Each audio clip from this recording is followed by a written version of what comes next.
किसी के पास 5 लाख का, 20 लाख का, 1 करोड़ का लोन हो तो उसको सबसे पहला काम क्या करना चाहिए? घर खरीदा, बहुत बढ़िया काम करा है आपने, लेकिन बस 1 या 2 EMI हर साल एक्स्ट्रा दे दीजिए। जो 20 साल का लोन था वो आपका 12 साल में या 14 साल में पूरा होगा। अच्छा जी हाँ, तो ये सिर्फ होम लोन में या किसी भी लोन में हो सकता किसी भी लोन में है सर। है? मेरे कर्ज ने मुझे भिखारी बना दिया, आपका क्या मानना है?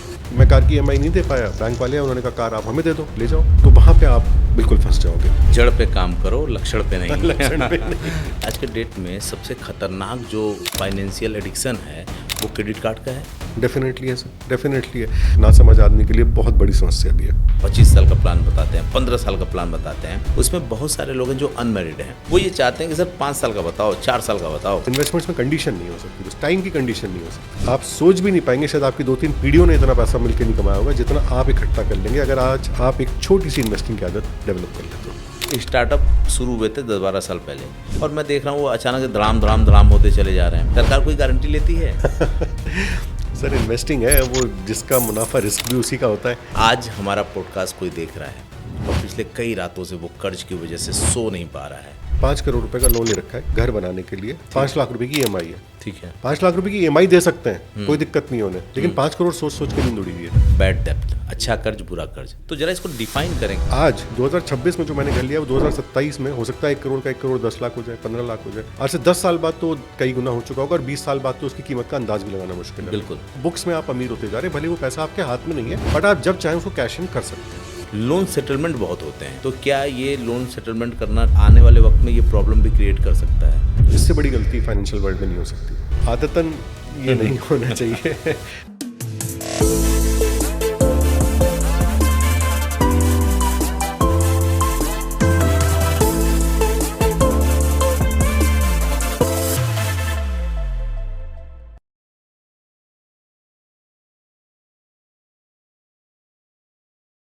लगातार आप लोग मेरे पॉडकास्ट चैनल पे पैसा कमाएं कैसे, कैसे बनाएं, कहाँ इन्वेस्टमेंट करें, इन सब की बातें लगातार आप सुनते रहे हैं।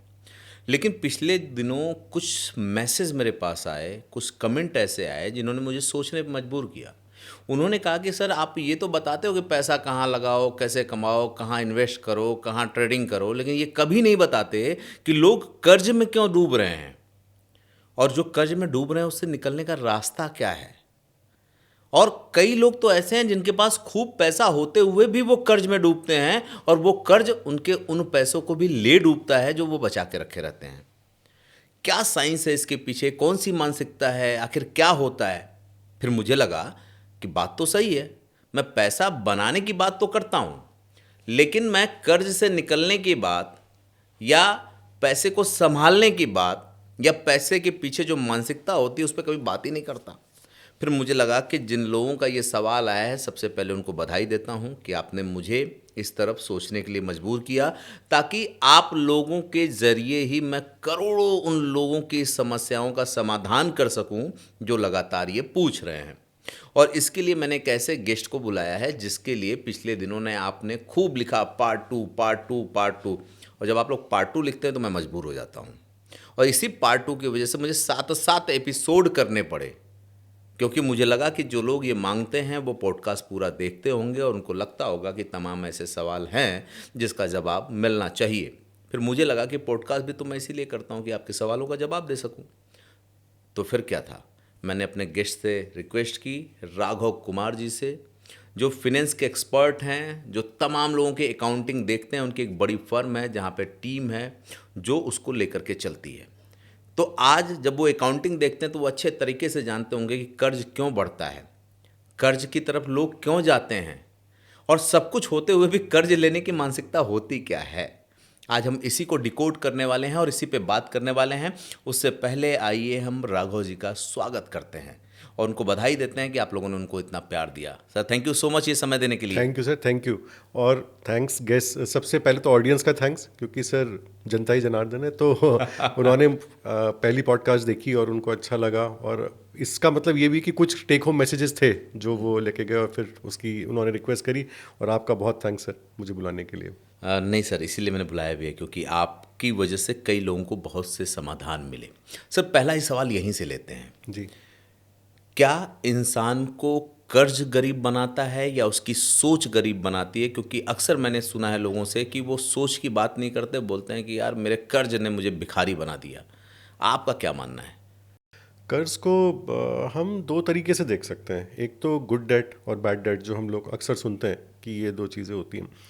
कर्ज तो किसी को भी गरीब नहीं बना सकता, क्योंकि बिना सोचे समझे लिया गया कर्ज, जिसकी आपको ना ज़रूरत थी, ना आपको पता है किस लिए कर्ज ले रहे हो, तो वो बैड डेट के रूप में चला जाता है। अब जैसे कि अगर मैं बात करूं कि कर्जा कहाँ लिया जाता है, तो नॉर्मली जो हम लोग लोन सुनते हैं, होम लोन हम सुनते हैं, कार लोन सुनते हैं, एजुकेशन लोन सुनते हैं, ये तीन मुख्य तरह के लोन्स हैं। बट जो पर्सनल लेवल पे लोन्स लिए जा रहे हैं, जो पर्सनल लोन्स की एक कैटेगरी है, उसमें सबसे ज़्यादा लोन या क्रेडिट कार्ड का सबसे ज़्यादा इस्तेमाल किया जा रहा है घूमने पे, ट्रैवल पे।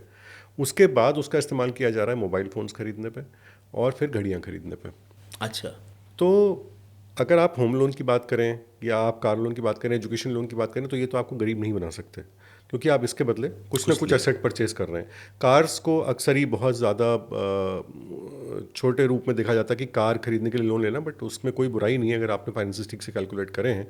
बट हाँ, अगर आप घूमने के लिए लोन ले रहे हैं, यानी कि आपके पास था नहीं इतना पैसा घूमने के लिए, बिना किसी प्लानिंग के आप घूमने गए, आपने क्रेडिट कार्ड का इस्तेमाल करा, अब आप उसे 12 महीने तक या 2 साल तक चुकाते रहेंगे ईएमआई के रूप में।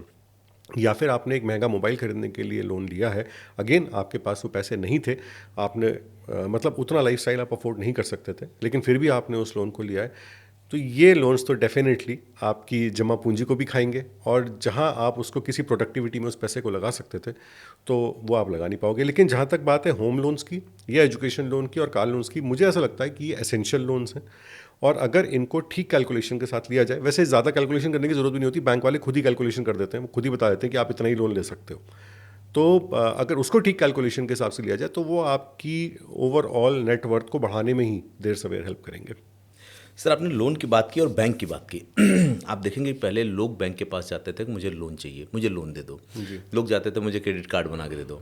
आजकल बैंक अपना बड़ा टेलीकॉलर की टीम बिठा के रखा हुआ है कि भाई लोन ले लो, गाड़ी यूज़ कर रहे हो, मैं उस पर लोन टॉपअप कर रहा हूँ। कुछ नहीं, आपकी सिविल अच्छी है, आपकी बैंकिंग अच्छी है, आप काम करते हो, आप क्रेडिट कार्ड ले लो, आपके काम आएगा। मतलब अब बैंक खुद चल करके आके लोन दे रहा है और किसी को भी लोन दे रहा है। मतलब घंटे भर में गाड़ी फाइनेंस हो जाती है, 2-4 घंटे में, 2-4 दिन में बड़े बड़े लोन सेंक्शन हो जाते हैं। क्या बैंक इनसिक्योर नहीं होता, या बैंक के पास सबकी जानकारी होती है इसलिए फ़ोन करना शुरू करवा देता है वो? सर, काफ़ी चेंजेस आ चुके हैं बैंकिंग सिस्टम में और ओवरऑल फाइनेंशियल सिस्टम की अगर हम बात करें। आज से 20-25 साल पहले सिचुएशन ये थी कि या 20-25 साल में मैं कहूँ जो चेंजेस आए हैं सबसे बड़े, उनमें से एक चेंज ये भी है कि अब वाइट की इनकम, जो सर्कुलेशन में पैसा है, वो काफ़ी ज़्यादा बढ़ चुका है। तो जब वो पैसा बैंक्स में जाके डिपॉजिट होता है, तो बैंक उस पर आपको ब्याज देता है, सेविंग्स में देता है ब्याज, और अब तो करंट अकाउंट पे भी ब्याज देने लगे हैं स्वीप इन एफडी के थ्रू। अब जब बैंक आपको ब्याज देता है और उसकी एम्प्लॉय कॉस्ट भी है, उसकी रनिंग एक्सपेंसेस भी हैं, तो वो पैसा कैसे कमाएगा? जितना पैसा उसके पास आता है, तो उसको वो आगे देना पड़ता है लोन्स के रूप में। जब तक वो लोन्स के रूप में आगे नहीं देगा, उसकी इनकम होगी नहीं, उसकी इनकम वहीं से हो रही है। बाकी वो आपको एफडी पे भी ब्याज दे रहा है, आपको सेविंग्स पे ब्याज दे रहा है, हर चीज़ पे ब्याज दे रहा है। बट उसे भी तो कुछ प्रोडक्ट्स ऐसे आगे देने पड़ेंगे जिससे वो भी कुछ कमा सके। अभी तो आप कमा रहे हो। तो क्योंकि पिछले 20-25 सालों में काफ़ी ज़्यादा पैसा बैंक्स के पास बढ़ चुका है, लोगों की जैसे जैसे हमारे देश की ग्रोथ हुई है, उस वजह से बैंक्स के पास आज सरप्लस पैसा है जो वो आपको आगे दे सकते हैं। फिर ट्रांसपेरेंसी डेफिनेटली बहुत ज़्यादा बढ़ी है, सिबिल के थ्रू बहुत ज़्यादा बढ़ी है, और आपके इतने तरह के तो इनकम टैक्स के फॉर्म्स ही हैं आज की डेट में। अगर मेरे ऊपर कोई लोन है मेरे पैन कार्ड पे, तो मैं किसी भी तरीके से उसको छुपा नहीं सकता। ना मैं इनकम टैक्स से उसको छुपा सकता, ना मैं बैंकर से उसको छुपा सकता। तो बैंक जब आज हमारी इन्फॉर्मेशन निकालते हैं, तो वो भी किसी न किसी गवर्नमेंट एजेंसी से ही वो इन्फॉर्मेशन निकलती है। मैं जितनी देता हूँ तो उतनी लेते ही हैं, बट वो मेरे पे निर्भर नहीं है पूरी तरीके से। मुझको लोन देने से पहले वो मेरी काफ़ी हिस्ट्री पहले ही निकाल लेते हैं, मेरे ख्याल से 99% वो निकाल लेते हैं। कुछ फॉर्मेलिटीज़ रह जाती हैं जो वो क्लाइंट से ही पूरी कराते हैं। तो बैंक को ये भी एक तसल्ली आज की डेट में कि जिस इन्फॉर्मेशन के बेस पे वो लोन दे रहे हैं, वो इन्फॉर्मेशन वेरीफाइड सोर्सेज से उनके पास आई है, और जो उनका एक कैलकुलेशन होती है कि अगर इतनी सैलरी है या इतनी इनकम है हर महीने की, तो इतनी EMIs तक हो सकती हैं। अगर उतनी EMIs तक हो रही तो ठीक है। अब उसमें आपका क्रेडिट कार्ड का जो अगर क्रेडिट कार्ड पे आपने कुछ पैसा ले रखा है जो अभी तक पूरा पे नहीं किया गया है, या आपने किसी भी तरीके से कोई भी ओडीबी बनवा रखी है, तो वो सब भी आपके उसमें इनकम टैक्स के स्टेटमेंट में रिफ्लेक्ट कर जाएंगे, अलग अलग फॉर्म्स में रिफ्लेक्ट करती हैं। आई थिंक चार्टर्ड अकाउंटेंट्स को और अच्छी तरीके से समझा पाएंगे। बट क्योंकि बैंक्स काफ़ी हद तक एक ट्रांसपेरेंट सिस्टम पे काम कर रहे हैं और इंडिविजुअल की अकाउंटेबिलिटी इतनी ज़्यादा ना बढ़ के पहले से ही वो सारी चीज़ें वेरीफाई हो रही, तो आई थिंक बैंक्स काफ़ी कंफर्टेबल पोजीशन में देने के लिए। और उसका फ़ायदा ये भी हुआ है कि इससे लाइफस्टाइल चेंजेस एक हद तक प्रमोट हुए हैं, लेकिन वहीं फिर हम आ जाते हैं कि उसका मिसयूज़ भी काफ़ी हुआ है। मैं ये मानूं कि अब लोग स्वेच्छा से लोन नहीं ले रहे हैं, बल्कि बैंक जबरदस्ती लोन दे रहे हैं इतने ऑफर बेच करके, इतने तरीके से। हाँ सर, जब बैंक आपके पास ऑफर लेकर आता है और आपको पहले से बताता है कि यार मुझे तो आईफोन 17 भी खरीदना था, वो 2 लाख का था, लेकिन चलो दे रहा है तो मैं खरीद लेता हूँ, वहाँ थोड़ा सा ट्रैप डेवलप हो जाता है। बट अगर आपको नो कहना आता है लोन्स को और आपको लगता है कि हाँ मुझे ज़रूरत नहीं है इस लोन की, तो रहने दो, मुझे कोई ज़रूरत नहीं है, तो I think if you know how to say no, तो आप इस ट्रैप से बच सकते हो। अच्छा, एक बात बताइए सर, आपने ऐसे लोगों को भी देखा होगा, क्योंकि आपके पास बड़ा काम है, बड़ी फर्म है, जो लोग करोड़ों कमाते हैं लेकिन उसके बाद में ही वो कर्ज में ही होते हैं। उसके पीछे क्या रीज़न रहता है? आदत होती है कर्ज लेने की, या कोई और थ्योरी होती है? सर अगर कर्ज लाइफस्टाइल एक्सपेंसेस के लिए लिया गया है, या मतलब जैसे मुझे एक ऐसी गाड़ी खरीदनी है जो मैं शायद नहीं अफोर्ड कर सकता, या वो मेरी ओवरऑल फाइनेंशियल सिचुएशन पे डेंट डाल सकती है, तो ये एक सीरियस सिचुएशन है। बट अगर बिजनेस डेवलपमेंट के लिए लोन लिया गया है, या फिर मेरे पास पैसे थे, मैंने फिर भी मुझे जो कार खरीदनी थी या जो भी एक्सपेंस करना, मैंने लोन पे करा और उस पैसे को मैंने इन्वेस्ट कर दिया, तो मैं ये सोचूंगा कि मैंने अगर 10% पे, 11% पे या 9% पे लोन लिया है और जहाँ मैंने इन्वेस्ट करा है वहाँ से मैं 15% या 16% कमा सकता हूँ, तो ये एक विन विन सिचुएशन है। इससे आप बैंकिंग सिस्टम का भी पार्ट बन जाते हो, ओवरऑल जो फाइनेंशियल सिस्टम है, और आप अपने पैसे को ग्रो भी कर सकते हैं। तो वो जो 4-5% का अल्फा जिसको हम बोलते हैं, वो अगर हमें छोटा भी लगे, बट जब वो लोन या उसकी टोटल ड्यूरेशन 7 साल, 8 साल, 10 साल हो जाती है, तो वो एक बहुत बड़े कॉर्पस के रूप में निकल कर आता है। आपका पैसा आपके पास सुरक्षित रहता है, ग्रो भी करता रहता है, कंपाउंड भी करता रहता है, और साथ ही साथ जो आपने लोन लिया है उसकी जो ईएमआई है, अगर आप उसे आराम से पे कर सकते हैं तो कोई दिक्कत नहीं है। लेकिन अगर वही चीज़ आप लाइफस्टाइल एक्सपेंस में बिल्ड इन कर लेंगे, जैसे कि हमने बहुत सारे उद्योगपतियों के एग्जांपल्स में देखा है कि खाम खा के खर्चे शुरू हो गए, या बिजनेस में एक ऐसा एक्सपेंशन शुरू कर दिया जिसकी कोई ज़रूरत ही नहीं थी, बिल्कुल अनरिलेटेड था, कैलकुलेशंस ठीक से हो नहीं पाई, मिसकैलकुलेट हो गया, और कोई प्लान भी था नहीं, तो वहाँ पे तो एक प्रॉब्लम खड़ी हो जाएगी। बड़ी मज़ेदार बात है। जो स्मार्ट तरीके से कर्ज लेता है वो बड़ा होता चला जाता है, जो सिर्फ कर्ज ऐसे ही ले लिया बिना कैलकुलेशन का, वो तो गरीब हो ही जाता वो है। गरीब हो जाए। और सर मुझे ऐसा लगता है कि जितने बड़े बिजनेस हाउसेज हैं, इनके ऊपर जितने लोन्स होते हैं वो ज़्यादातर इनके स्मार्ट कैलकुलेशन के बाद ही होते हैं, और अपने बिजनेस डेवलपमेंट में ही वो यूज़ हो रहे होते हैं, और जो सरप्लस इनके पास होते हैं वो सारे इन्वेस्टेड होते हैं। क्योंकि अगर आप किसी भी कंपनी की बैलेंस शीट उठाएंगे तो उसके अंदर आपको लॉन्ग टर्म लायबिलिटीज ज़रूर मिलेंगी, वो कुछ ना कुछ लोन पे होगा जो उनके डे टू डे एक्सपेंस में, लेकिन उनके पास सरप्लस भी होगा, तो वो सरप्लस वो यूज़ नहीं कर रहे, उसको उन्होंने इन्वेस्ट किया हुआ है, और बाकी पैसा जो एक नॉमिनल रेट पे बैंक से आपको लोन पे मिल रहा है, वो उसको करके बिजनेस कर रहे हैं अपना। सर अच्छा, एक बात बताइए, किसी के पास 5 लाख का, 20 लाख का या 1 करोड़ का लोन हो सर पे, तो उसको सबसे पहला काम क्या करना चाहिए? लोन को पूरा करने के लिए, लोन को पूरा करने के लिए, या इतना लोन है तो लोन ले कि ना ले, या मतलब किस तरीके से चले वो? सर अगर लोन को पूरा करने की बात है तो मान लीजिए मैं एक होम लोन का एग्जांपल लेता हूँ। होम लोन सपोज हमने 20 साल के लिए होम लोन लिया, 1 करोड़ रुपए का होम लोन लिया, और उसकी शायद जनरली 1 करोड़ पे 1 लाख के आसपास की ईएमआई रहती है। वो अगर उस तरीके से या 1 लाख पे 1,000 की ईएमआई शायद रहती है इस तरीके से, तो वो जो भी ईएमआई देते हैं उसके अंदर प्रिंसिपल और इंटरेस्ट दोनों पार्ट्स होते हैं जी। अगर एक छोटी सी आदत डाल ली जाए कि मैं हर साल 1 ईएमआई एक्स्ट्रा दूंगा, हर साल हर साल हाँ। 1 से 3 ईएमआई, जितनी भी मेरी क्षमता है। ऐसा भी नहीं करना है मुझे कि मैं अपने खर्चे लाइफस्टाइल को पीछे करूं सिर्फ एक लोन को रीपे करने के लिए, वो भी बहुत इंपॉर्टेंट है आदमी के कॉन्फिडेंस के लिए। तो अगर वो 12 ईएमआई एक साल में देते हैं, उसकी जगह अगर 13 से 15 ईएमआई वो देने लगेंगे, क्योंकि वो जो एक्स्ट्रा ईएमआई देंगे उसके अंदर बिल्कुल भी इंटरेस्ट का कॉम्पोनेंट नहीं होगा, वो सारा का सारा प्रिंसिपल एडजस्टमेंट में चला जाएगा। अच्छा। और उसकी नेगेटिव कंपाउंडिंग शुरू हो जाएगी, ओके। रिवर्स कंपाउंडिंग शुरू हो जाएगी। तो आपने एक साल में मान लीजिए 12 लाख का आपने ईएमआई दिया, जिसमें से 6 लाख रुपए प्रिंसिपल अमाउंट था, 6 लाख रुपए इंटरेस्ट अमाउंट था, उसके ऊपर आपने 2 लाख रुपए और दे दिए, तो वो 2 लाख सीधा प्रिंसिपल अमाउंट से माइनस होते हैं। जब आप इसे फाइनल कैलकुलेशन में देखेंगे तो पता चला जो 20 साल का लोन था वो आपका 12 साल में या 14 साल में पूरा हो गया। अच्छा। जी हाँ, कई साल का फर्क पड़ता चला जाएगा उसमें। मतलब इसकी कंपाउंडिंग भी गजब होती है, जो माइनस कंपाउंडिंग होती है। बिल्कुल सर, रिवर्स कंपाउंडिंग बहुत तेज होती है, क्योंकि होम लोन की अगर आप कभी चार्ट स्टडी करेंगे तो पहले 4-5 साल का अगर आप चार्ट देखेंगे उसका ईएमआई का, जिसमें प्रिंसिपल और इंटरेस्ट दोनों लिखा झटका आता है, प्रिंसिपल अमाउंट ना के बराबर होता है पहले 4-5 साल, सिर्फ इंटरेस्ट इंटरेस्ट इंटरेस्ट अमाउंट ही होता है। बट उसी समय आप वो देते रहो, उसको बिल्कुल भी अपने मानसिकता पे हावी मत होने दीजिए उस चीज़ को। आप ईएमआई दे रहे हो, आपने घर खरीदा, बहुत बढ़िया काम करा है आपने, लेकिन बस 1 या 2 ईएमआई हर साल एक्स्ट्रा दे दीजिए नियमित रूप से। तो ये सिर्फ होम लोन में या किसी भी लोन में होता किसी भी लोन में है सर, है? जहाँ ये फार्मूला अप्लाई होता है? बिल्कुल। अच्छा, एक बात बताइए सर कि वो व्यक्ति सबसे बड़ी गलती क्या करता है जो कर्ज लिया रहता है और उसके बाद भी उसका कर्ज खत्म नहीं होता और फिर वो कर्ज पे ही कर्ज लेता रहता है? अगर वही सर, वही बात आती है कि कर्ज जब आप ले रहे हो, पहला वाला आप पूरा कर नहीं पाए हो, नेक्स्ट आप ले रहे हो, अगर यहाँ बिजनेस के लिए भी हम ले रहे हैं तो हमें देख लेना चाहिए कि जिस काम के लिए मैंने ये लोन लिया था, क्या वहाँ से मेरी इतनी आमदनी अब हो रही है कि मैं इसकी ईएमआई आराम से दे पा रहा हूँ, मुझे कोई दिक्कत तो नहीं है, और मेरी कुछ एक्स्ट्रा इनकम अब यहाँ से जनरेट हो जाएगी, क्योंकि मैं जो एडिशनल कर्ज लूँगा वो डेफिनेटली मेरी ईएमआई को बढ़ा देगा। जब वो मेरी ईएमआई को बढ़ाएगा तो वो पैसा कहाँ से दिया जाएगा? मतलब एक कहावत है ना कि लिव टुडे फाइट टुमारो। तो हर अगर कर्ज लेने में गलती हो भी रही है तो गलती इतनी बड़ी ना हो कि आप कल गलती करने के लिए बचो ही ना। कल भी गलती करना ज़रूरी है। एक सवाल किसी ने मुझको लिख के भेजा था, उसने ये भेजा था कि पैसे की कमी की वजह से लोग कर्ज में ज़्यादा फंसते हैं या अपनी आदतों की वजह से? क्योंकि आप तो कह रहे हैं कि कर्ज लेना अच्छी बात है, कर्ज लिया जा सकता है सिस्टमेटिक कैलकुलेटेड, जी। लेकिन उसके बाद भी लोग कई बार सिस्टमेटिक और कैलकुलेटेड लोन लेने के बाद, कर्ज लेने के बाद भी वो फंसते चले जाते हैं। तो वो क्या कर्ज की वजह से कुछ हिडन चीज़ें होती हैं या वो अपनी आदतों की वजह से होते हैं? कर्ज में इतनी ज़्यादा हिडन चीज़ें सर आजकल नहीं है।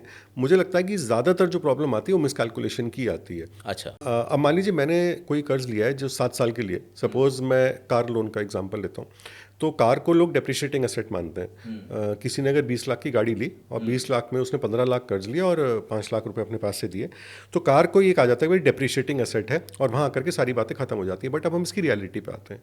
डेप्रिशिएटिंग एसेट भले ही है एक गाड़ी, बट फिर भी उसकी कुछ वैल्यू रहती है, जीरो नहीं होती वो वैल्यू। तो हो सकता है कि जो आपकी 20 लाख की गाड़ी है, अगर आप शोरूम से निकाल करके एकदम उसे बेचना चाहो तो 17-18 लाख की बिक जाए, 2-3 लाख रुपए खत्म होंगे, पूरे पैसे खत्म नहीं होंगे। ये कैरी फॉरवर्ड होते चले जाएंगे, क्योंकि जितना जितना समय निकलेगा आपकी ईएमआई जो आप दे रहे हो उससे आपका प्रिंसिपल अमाउंट भी नीचे आता जाएगा। तो आपका रिस्क हमेशा वो 2-3 लाख का ही रहेगा। अच्छा। 20 लाख की गाड़ी आपने भले ही ली हो, बट आपका रिस्क उतने का ही, क्योंकि आपके पास एक चीज़ है जिसे बेच करके आप वो कर्जा वापस दे सकते हो, भले ही उसकी कीमत कम हो जाए समय के साथ। वो 2-3 लाख रुपए का झटका अगर आप झेल सकते हैं, जो भी उसकी वैल्यू है अपने जेब के हिसाब से, अपनी हैसियत के हिसाब से, तो आपको कोई प्रॉब्लम नहीं है, आप बिल्कुल सेफ जोन में हैं। क्योंकि अगर वर्स्ट केस सिनेरियो क्या होगा कि मैं कार की ईएमआई नहीं दे पाया, बैंक वाले हैं, उन्होंने कहा कार आप हमें दे दो, ले जाओ, तो जितने की बिकेगी वो बिकेगी, या मैं मार्केट में बेच दूंगा, 2 लाख रुपए जो कम पड़ेंगे वो अपने पास से दे दूंगा। लेकिन अगर मैंने ये कार ले ली, मुझे इस साल का तो पता था या 6 महीने का पता था, लोन मेरा चलना है 7 साल तक, मुझे दूसरे साल के बाद तो पता ही नहीं था कि होना क्या है। मैंने कैलकुलेट कर लिया कि 2 साल बाद मेरा प्रमोशन होगा तो मेरी सैलरी बढ़ेगी, तो मैं इसकी ईएमआई तब आराम से दे दूंगा, 2 साल मुझे खींचने हैं। अब ये गड़बड़ हो गई। यहाँ पे 2 साल बाद अगर प्रमोशन नहीं हुआ या भगवान न करे कोई गड़बड़ हो गई, if things don't go as you plan, तो वहाँ पे आप बिल्कुल फंस जाओगे। वो एक खाम आपकी जेब को वो चीज़ काटना शुरू कर देगी, वहाँ से आप साइकोलॉजिकली परेशान होना शुरू हो जाओगे, काम में मन लगना कम हो जाएगा। मैं एक नॉर्मल बता रहा हूँ जो मैं आए दिन देखता हूँ कि पैसे की समस्या का जो वो सोच है वो ज़्यादा परेशान कर देती है rather than the actual problem. ये बात मैं भी कहता हूँ कि जड़ पे काम करो, लक्षण पे नहीं। लक्षण पे नहीं। अच्छा सर, आपने शुरू में एक बात बोली थी, गुड डेप्थ बैड डेप्थ, अच्छा कर्ज बुरा कर्ज। तो जरा इसको डिफाइन करें कि अच्छा कर्ज क्या होता है, बुरा कर्ज क्या होता है, ताकि जो लोग देख रहे हैं ना, वो जब कर्ज लेने जा पाएँ तो वो समझ पाएँ कि अच्छा कर्ज ले रहे हैं या बुरा कर्ज ले रहे हैं। अच्छा कर्ज और बुरा कर्ज को सिंपल सी एक बात में समझा जा सकता है, अगर कर्ज लेने से मेरी नेटवर्थ बढ़ रही है तो वो अच्छा कर्ज है, और अगर कर्ज लेने से मेरी नेटवर्थ कम होती चली जाएगी तो वो बुरा कर्ज है। मसलन कि अब घर का एग्जांपल लेते हैं, मैंने कहा 3 सबसे बड़े लोन्स होते हैं, सबसे जो कॉमन लोन्स हैं, होम लोन, कार लोन और एजुकेशन लोन। तो अगर मैं होम लोन की बात करूं, तो जब मैं एक घर खरीदता हूं, अगर 1 करोड़ रुपए का मैं घर खरीदता हूं, उस पर मैं एक लोन लेता हूं 80 लाख का, 20 लाख अपने पास से देता हूं, तो मेरा जो लोन मैंने लिया है वो तो 80 लाख ही रहेगा सर, वो बढ़ेगा नहीं, है ना। और उसकी जो ईएमआई आज फिक्स हो गई वो 20 साल तक अब वही ईएमआई रहेगी, वो चाहे 1 लाख हुई हो, चाहे 2 लाख हुई हो, चाहे 4 लाख, वो उतनी ही रहेगी, वो भी नहीं बढ़ेगी। जी सर। तो लेकिन आज 2026 में जो मैंने घर लिया वो 2027 में हो सकता है 1 करोड़ का 1 करोड़ 10 लाख हो जाए, 15 लाख हो जाए। आज से 10 साल बाद तो कई गुना हो चुका होगा, और 20 साल बाद तो उसकी कीमत का अंदाज भी लगाना मुश्किल है। बिल्कुल। तो यानी कि मैंने एक ऐसा एसेट खरीदा है लोन लेकर के जिसकी वैल्यू डिस्प्रपोर्शनेटली बढ़ रही है। जितनी दर से महंगाई बढ़ रही है या जितने दर से मैं ईएमआई दे रहा हूँ, ईएमआई तो मेरी बढ़ी नहीं रही है, बट उससे कई गुना ज़्यादा उसकी वैल्यू बढ़ती जा रही है, तो मेरी नेटवर्थ तो बढ़ती चली जा रही है। बिल्कुल। मैं एक्चुअली अंदर अंदर अमीर, किताबों में मैं अमीर होता जा रहा हूँ। नेटवर्थ जो लोग नहीं समझते उसका मतलब बुक्स में आप अमीर होते जा रहे हैं, भले वो पैसा आपके हाथ में नहीं है, बट आप जब चाहें उसको कैश इन कर सकते हैं जी। भगवान ना करे ऐसा करना पड़े तो। फिर आते हैं कार के ऊपर, तो कार एक डेप्रिशिएटिंग एसेट कंसिडर किया जाता है, बट अगर मैं एक कार लोन लेकर के जो बाकी पैसा मेरे पास है मैं उसे इन्वेस्ट कर सकता हूँ एट अ रेट जो कि उससे ऊपर हो। सपोज कार लोन मुझे 10% पे 11% पे मिला है, 9% पे जो भी रेट चल रहा होगा, और मैं उसे 12, 13, 14, 15% पे भी इन्वेस्ट कर सकता हूँ अगर, तो ठीक है, कोई दिक्कत नहीं है। मुझे क्या ज़रूरत है उस पैसे को अभी कार में खर्च कर दूँ। और ये मैंने कई लोगों के अंदर ये गलती नोट करी कि जिन पैसा होता है तो वो पूरा डाउन पेमेंट पे कार ले आते हैं। हालांकि मेरा किसी बैंक के साथ कोई टाई अप नहीं है मुझे नहीं फ़र्क पड़ता कि आप कार ईएमआई पे लें या जैसे लें, बट फिर भी मैं सबको सजेस्ट करता हूँ कि अगर आपके पास पैसे हैं भी, it is better to take a loan और उस पैसे को आप इन्वेस्ट कर दीजिए, तिजोरी में बंद मत रखिए। और एफडी को कभी भी इन्वेस्टमेंट नहीं कहा जाता, एफडी सेविंग होती है। इन्वेस्टमेंट का मतलब है जिस रेट पे आप वो लोन ले रहे हैं उस रेट से ऊपर वो रिटर्न आपको मिलना चाहिए। अगर सिर्फ 2% का भी आपने अल्फा क्रिएट कर दिया या 1% का भी कर दिया तो 7 साल में काफ़ी फर्क पड़ जाएगा, काफ़ी पैसा आपके पास इकट्ठा हो जाएगा। 7 साल बाद क्या होगा, आपकी ईएमआई पूरी हो चुकी होगी, जो पैसा आपने इन्वेस्ट किया था वो आपके पास होगा, ग्रो वो भी हो चुका होगा और कार आपके पास होगी तब भी। अभी आपने एक और चीज़ का नाम लिया था, क्रेडिट कार्ड का नाम लिया था पीछे, तो क्या लगता है कि आज के डेट में सबसे खतरनाक जो फाइनेंशियल एडिक्शन है वो क्रेडिट कार्ड का है? डेफिनेटली है सर, डेफिनेटली है, क्रेडिट कार्ड का है। और क्योंकि आज की डेट में हर चीज़ क्रेडिट कार्ड पे ईएमआई पे उपलब्ध है, तो ये एक समझदार आदमी के लिए बहुत बड़ी उपलब्धि भी है और एक नासमझ आदमी के लिए बहुत बड़ी समस्या भी है। एक बात पीछे बहस छिड़ी थी सर कि क्या जो लोग ईएमआई ले लेते हैं, जैसे आप घर की बात कर रहे थे, अभी बाकी चीज़ों की बात कर रहे थे, उनकी ज़िंदगी की आज़ादी ख़त्म हो जाती है या उनकी ज़िंदगी गिरवी पड़ जाती है, ऐसा लोग कह रहे हैं। आपका क्या मानना है? क्योंकि आप तो बैलेंस शीट देखते हैं और बाद में साथ में आदमी की ज़िंदगी भी देखते होंगे, तो क्या ये सही है कि ईएमआई जो है वो आदमी की आज़ादी भी ख़त्म कर देती है और ज़िंदगी भी गिरवी रख देती है? हाँ सर, अगर आपने मतलब ईएमआई उतनी ले ली जो आपके काबू के बाहर है, कंट्रोल के बाहर है, और उसकी लॉन्ग टर्म सर्विसेबिलिटी आपने नहीं बहुत ज़्यादा गौर दिया है उस पर, और साथ में आपके पास कोई बैकअप प्लान नहीं है उसका, क्योंकि बैकअप प्लान का सीधा से एक ही मतलब हो सकता है वर्स्ट केस सिनेरियो कि मैं ईएमआई नहीं दे पा रहा, मेरी आमदनी बंद होगी, अब मैं क्या करूँगा। तो अगर मेरे पास इस बात का जवाब नहीं है तो बेटर है कि ऐसी लोन से दूर ही रहा जाए। लेकिन अगर आप इस सवाल का जवाब शुरू में दे सकते हो लोन लेते समय कि अगर वर्स्ट केस सिनेरियो हुआ, मैं ईएमआई नहीं दे पाया, तो मैं ये गाड़ी बेचूंगा या घर बेचूंगा या क्या करूँगा, किस तरीके से ये लाऊंगा। इसके लिए भले ही बैंक मेरे से कुछ ना कह रहा हो, लेकिन मेरे पास कोई कोलैटरल रखा है क्या ऐसा कि मैं अपनी ज़िंदगी आगे चला सकूं। जैसे मैंने कहा ना सर कि गलतियां हो सकती हैं, बट गलती इतनी बड़ी नहीं होनी चाहिए कि अगली गलती के लिए आपको चांस ना मिले। तो लोन आपको बांध सकता है, लेकिन लोन्स जो होते हैं आपको फ्रीडम भी बहुत दे सकते हैं। फ्रीडम इस तरीके से दे सकते हैं, आपका कैश आपके पास रहेगा, आपके पैसे आपके पास रहेंगे, आप वो कैश रिच फीलिंग भी इंजॉय कर सकते हैं, और साथ ही साथ आप उस असेट को या जिस चीज़ के लिए भी आपने लोन लिया है उसे भी इंजॉय कर सकते हैं। तो सर एक बात बताइए, जैसे आप लोग फाइनेंस में आप बताते हैं, एक उसका मैनेजमेंट बताते हैं, इन्वेस्टमेंट का मैनेजमेंट बताते हैं और ट्रेडिंग का मैनेजमेंट बताते हैं, वैसे कोई डेप्थ मैनेजमेंट भी होता है क्या? कर्ज के लिए भी कोई मैनेजमेंट होता है क्या कि अगर आदमी इस फार्मूलों को अप्लाई कर ले या ये सीख ले तो कर्ज उसके लिए बर्डन नहीं होगा बल्कि उसके जीवन के और तमाम रास्तों को खोलेगा? सर डेफिनेटली कर्ज का एक रोड मैप होता है, और उसका सबसे अच्छा रोड मैप तो बैंक्स ने खुद ही बना रखा है कि एक सिंपल सा बैंक्स का फॉर्मूला रहता है कि आपकी जितनी मंथली इनकम है उसके 50% तक वो ईएमआई एक्सेप्ट करते हैं। मतलब मान लीजिए किसी की आमदनी 50,000 रुपये महीना है, तो 25,000 तक अगर उसकी ईएमआई है तो बैंक्स कंफर्टेबल रहते हैं। जहाँ वो 25,000 के ऊपर हुई तो बैंक्स अनकंफर्टेबल हो जाते हैं, उन्हें लगता है कि कम से कम 25 तो इन्हें अपने खर्चे के लिए चाहिए, बाकी 25 से चलो ये लोन दे सकते हैं। लेकिन अगर वही ईएमआई किसी की 50,000 की आमदनी पे 30,000 हो रही हो तो बैंक्स को लगता है कि ये कहीं ऐसा ना हो कि ये पूरी तरीके से ईएमआई ना दे पाए। तो जो बैंक्स ने एक क्राइटेरिया बनाया उसको हम भी अप्लाई कर सकते हैं अपनी लाइफ में, और हम खुद देख सकते हैं कि मेरी जितनी इनकम है मैक्सिमम उसके 50% तक अगर मेरी ईएमआई जा रही है, तो मैं खुद भी प्रैक्टिकली सोचने वाली बात है कि वरना मैं इससे ऊपर दूंगा कहाँ से। मैं आटा तो कम नहीं कर सकता, सब्जी कम नहीं कर सकता, बिजली का बिल कम नहीं कर सकता, बच्चों की जो फीस है वो कम नहीं कर सकता, तो वो तो एक्सपेंसेस चलेंगे। कभी कभी बाहर खाने का भी मन करेगा, घूमने का भी मन करेगा। तो सबसे सिंपल फार्मूला तो यही है कि आप 50% से ऊपर ना जाने दो। अब उसमें जो एचएनआई लोग होते हैं जिनकी आमदनी अब किसी की 10 लाख रुपए महीने की है, तो वो 6 लाख तक भी जा सकता है, 7 लाख, क्योंकि वो 2-3 लाख रुपए में अपना काम चला लेंगे। बट जितनी इनकम कम होती जाएगी तो आपका वो गैप उतना ज़्यादा सिकुड़ता चला जाएगा। तो आपको एक लिमिट बनानी पड़ेगी कि मेरी इनकम के सामने मैं इतना लोन ले सकता हूँ। ईएमआई कैलकुलेट करिए, टोटल लोन को मत देखिए, आपको पूरा लोन थोड़ी देना है आज, ईएमआई लेकिन आज ही देनी है।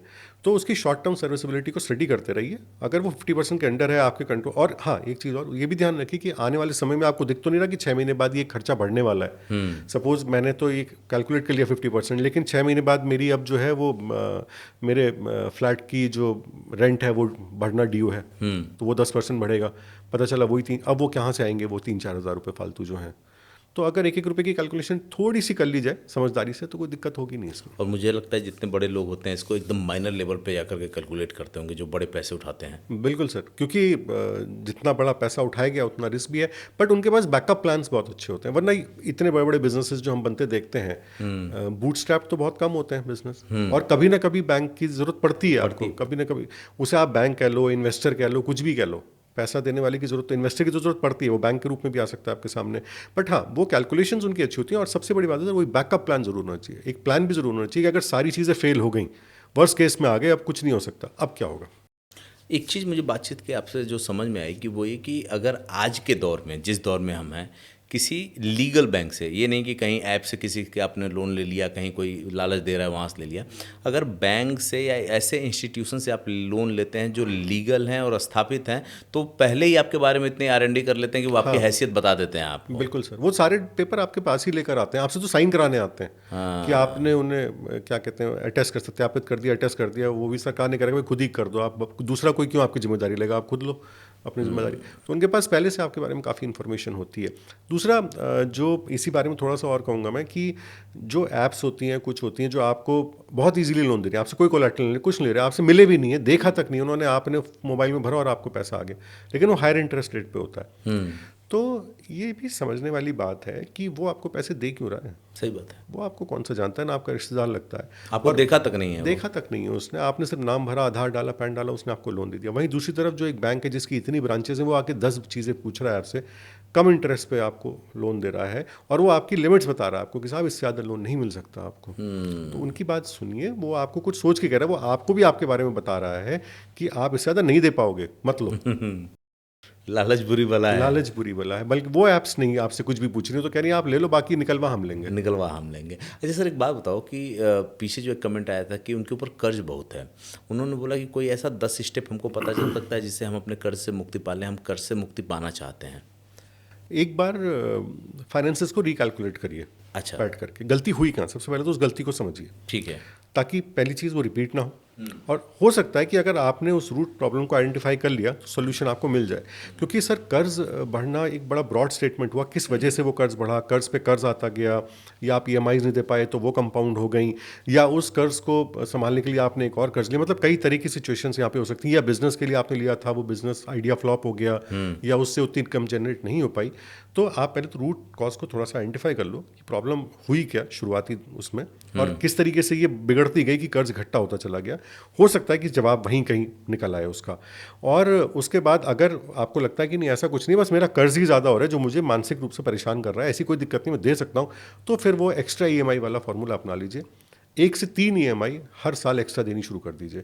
और उसको देने के भी कई तरीके होते हैं। कई लोग क्या करते हैं कि बजाय इसके कि 3 EMI मैं एक्स्ट्रा दूं, हर महीने 20% एक्स्ट्रा डाल देते हैं। अच्छा, ऐसा हो सकता है। हाँ, आप वो कैलकुलेट होता लोन रहेगा अकाउंट भी। नंबर आपको पता होता है। हाँ। और आजकल तो सर आप जो आप पेटीएम ऐप तक से जो है उसमें पे कर सकते हो अपना लोन अकाउंट डाल करके, होम लोन वगैरह की EMI कुछ डालनी है आपको तो वो कैलकुलेट हो जाएगा कि हमने वो, इतना। हाँ सर, आपके लोन अकाउंट में जा रहा है। वरना कितनी देर लगनी है, आप एक बैंकर को फ़ोन कर दो कि मेरे को इसमें थोड़े से एक्स्ट्रा पैसे जमा करने, वो कर देंगे। आप EMI रिवाइज भी करवा सकते हो चाहो तो। वैसे EMI रिवाइज ना करो, थोड़ा सा अगर आप एक्टिव हैं तो खुद ही उसको एक्टिवली जमा कर दीजिए, आपको जो सिस्टम सूट करे। चाहे आप एक मुश्त 3 महीने में एक EMI डाल दी एक्स्ट्रा, 4 महीने में एक EMI एक्स्ट्रा डाल दी, वो आपका प्रिंसिपल अमाउंट बहुत तेज़ी से नीचे आना शुरू हो जाएगा। अच्छा, एक मेरे जानने वाले व्यक्ति थे और उन्होंने कहा कि यार मैं अपना वही पुराना फार्मूला लगाता हूँ कि लोग ये कहते हैं कि जब कर्ज बढ़ जाए तो अपनी ज़रूरतें सीमित कर दो, ठीक है ना। वो आय बढ़ाने की बात नहीं की, बोले कि ज़रूरतें सीमित कर दो। अब हुआ क्या कि वो ज़रूरतों को सीमित करते करते ऐसे लेवल पर पहुँच गए कि उनकी ज़िंदगी ही उनको कोसने लगी, क्योंकि ज़िंदगी बहुत अच्छी चल रही थी, सिस्टमेटिक चल रही थी, लेकिन आमदनी कम हुई तो उन्होंने अपने आप को जो है सिकोड़ना शुरू कर दिया। आपका क्या मानना है कि खुद को मतलब और उसमें समेटना चाहिए या अपनी आय को बढ़ाना चाहिए? सर, बहुत दिनों तक समझ के रहना आसान नहीं होता, क्योंकि लाइफस्टाइल एक ऐसी चीज़ है जिसकी आदत एक बार पड़ जाए फिर जी उसे डाउनग्रेड, मतलब उसे उठाना बहुत ईजी है, जी बट उसे नीचे लाना और लंबे समय तक उस नीचे लाई को मेंटेन करना और उसमें भी खुश रह पाना, उसी कॉन्फिडेंस के साथ रह पाना, प्रैक्टिकली मैं नहीं समझता कि बहुत ईजी है। ये आसान तो बिल्कुल भी नहीं है। अब अगर आपको दिख ही रहा है कि हाँ ये मेरे कर्जे, मेरी ईएमआईज़ मेरे पहुंच के बाहर हो चुकी हैं और मुझे अपने आप को समेटना पड़ेगा, तो ये तो मजबूरी होगी, नेसेसरी इविल है, आपको करना ही करना पड़ेगा, वरना इसके बिना तो आप ईएमआई नहीं दे पाओगे। लेकिन फिर वही बात है कि आप थोड़ा सा समझो दिक्कत हुई कहाँ थी, क्यों ये मिसकैलकुलेशन हुई, कम से कम खुद दोबारा मत करो, बच्चों को मत करने दो। और अगर किसी भी तरीके से इसको 1 साल के अंदर, 2 साल के अंदर इससे इतना निकला जा सकता है कि लाइफस्टाइल के करीब हम दोबारा पहुंच जाएं, ईएमआई तो चलती रहेगी, ईएमआई को निपटाने की ज़्यादा जल्दी मत करिए, ईएमआई चलती रहेगी, बट लाइफस्टाइल के करीब जितना जल्दी हो सके पहुँचें और कोशिश करेंगे ये गलती दोबारा ना रिपीट हो। एक जन और हमारे परिचित थे, उन्होंने ये कहा कि मैंने आपका पॉडकास्ट देखा, उसमें वो बार बार कह रहे थे इमरजेंसी फंड बनाना चाहिए, कहीं से भी आपको बनाना चाहिए। तो उन्होंने क्या किया कि जो कर्ज की ईएमआई जाती थी ना, वो तो चली रही थी, कुछ थोड़ा बहुत उसमें से काट दिया उन्होंने, और उनको लगा कि कर्ज की ईएमआई से ज़्यादा ज़रूरी इमरजेंसी फंड बनाना है। अच्छा। और बाद में उनको पता चला कि वो फंड जो बनाया था उन्होंने, लोन की ईएमआई भी ज़्यादा गई और फंड भी देना पड़ा वो उनको। फंड तो आपको क्या लगता है कि ये इमरजेंसी फंड कब होना चाहिए? जब आपका लोन की ईएमआई पूरी हो जाए या स्मूथ चलने लगे, आपके पास स्पेयर पैसा हो, या उससे थोड़ा सा निकाल करके इसमें डाल सकते हैं? सर, किसी भी ईएमआई की शुरू होने से पहले इमरजेंसी फंड होना चाहिए। अच्छा ईएमआई के साथ साथ इमरजेंसी फंड नहीं बनेगा, क्योंकि इमरजेंसी फंड में तो ईएमआई भी काउंट होगी ना आपकी। अच्छा। इमरजेंसी फंड का क्या फंडा होता है कि इसका कॉन्सेप्ट ये है कि 6 महीने का मिनिमम आपके पास पैसा होना चाहिए कि जो कुछ भी आपके खर्चे विद योर लाइफस्टाइल है वो 6 महीने तक एज इट इज चल सके, अगर आपकी इनकम जीरो हो जाती है। अच्छा सपोज मेरी ईएमआईज़ 20,000 रुपये महीने की हैं और 20,000 या 25,000 मुझे अपने हर महीने खर्चे के लिए चाहिए, जिसमें फ़ीस, खाना पीना, रहन सहन सब कुछ वैसे ही इंक्लूडेड है। मेरा एसी भी चलता रहेगा, बिजली के बिल जाते रहेंगे जैसे मैं आज जी रहा हूँ।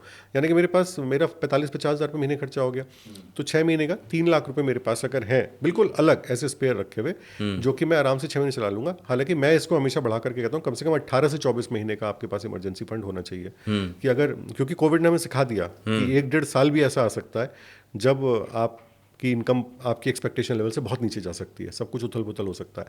लेकिन ये तो ईएमआई से पहले होगा ना, ये तो आपकी इमरजेंसी फंड तो आप ईएमआई से पहले तैयार करोगे। ईएमआई को जब आप प्लान कर रहे हो, जब आप कोई घर प्लान कर रहे हैं या आप कोई कार प्लान कर रहे हैं, उससे पहले आपको उसका बैकअप रखना पड़ेगा ना। एक बार आपने ले लिया, फिर आप कैसे बैकअप क्रिएट करोगे? फिर तो आप बैकअप बचे हुए पैसे से ही क्रिएट करोगे। अच्छा सर, ये जो लोन होते हैं वो भी मैंने सुना है कई तरह के होते हैं, किसी में चक्रवृद्धि ब्याज लगता है, किसी में फिक्स ब्याज लगता है। तो जरा मुझे डिफाइन करें ना कि सर ये लोन किस किस तरह के होते हैं और कौन सा लोन कहाँ से कैसे मिलता है, या जो लेता है वो समझ पाता है कि नहीं समझ पाता है कि वो ब्याज उस पर कैसे लग रहा है, कैसे दे रहा है वो? वैसे तो सर जिस तरह का भी आप लोन ले रहे हैं, आप बहुत इजीली अपने बैंकर से समझ सकते हैं या अपनी फाइनेंशियल इंस्टीट्यूशन समझ सकते हैं किस तरह का है। बट जो होम लोन्स हैं या और भी इस तरह के जो बड़े लोन्स हैं, वो सब आपका जैसे जैसे प्रिंसिपल कम होता जाता है तो वो इंटरेस्ट कंपोनेंट भी उसका धीरे धीरे कम आता जाता है। तो वहीं से ये एक्स्ट्रा ईएमआई वाली चीज़ भी बहुत ज़्यादा इफेक्टिव हो जाती है, क्योंकि आपने अगर उसके अंदर 0.1% या 0.2% भी प्रिंसिपल अमाउंट के अंदर कंट्रीब्यूट कर दिया तो वो आपकी उतने इंटरेस्ट को एकदम ख़त्म करता है। तो एक तरफ तो आप अपना प्रिंसिपल भी कम करते हो और एक तरफ आप अपना इंटरेस्ट कंपोनेंट भी कम करते जाते हो। लेकिन अगर आपने ईएमआई मिस करी है तो वो जो इकट्ठा हो गया, अब आपके लोन अमाउंट में इकट्ठा हो गया, वो कंपाउंड हो जाएगा, मतलब अब उसके ऊपर भी ब्याज लगेगा। उतना पैसा तो अब आपका इकट्ठा हो गया। फिर आप उसे डेफिनेटली, अगर आप अच्छे कस्टमर हैं, अच्छे क्लाइंट हैं, किसी वजह से गलती से मिस हो गया, तो आप अपने बैंक से बात करके उसको थोड़ा बहुत पेनल्टी को माफ़ करवा सकते हैं, वो सब करवा सकते हैं। बट ऐसी प्रॉब्लम्स को अवॉइड करें तो बेटर है। आजकल जब धड़ल्ले से क्रेडिट कार्ड यूज हो रहे हैं ना, तो लोग कई बार ले लेते हैं पैसा, कहते हैं कोई फ़र्क नहीं पड़ता यार, चलो बाद में सेटल कर देंगे। लोन सेटलमेंट बहुत होते हैं, तो क्या ये लोन सेटलमेंट करना ठीक है, भविष्य के लिए बेहतर होता है, या आने वाले वक्त में ये प्रॉब्लम भी क्रिएट कर सकता है? सर, बैंक की तो मजबूरी हो जाती है लोन को सेटल करना, क्योंकि वो कहाँ तक वो हिसाब को संभाल के रखें, प्लस उनको भी आगे बिजनेस करते रहना है। तो उनको लगता है कि जो भी मिल रहा है यहाँ पर इसको लेकर के सेटल करते हैं फिलहाल तो।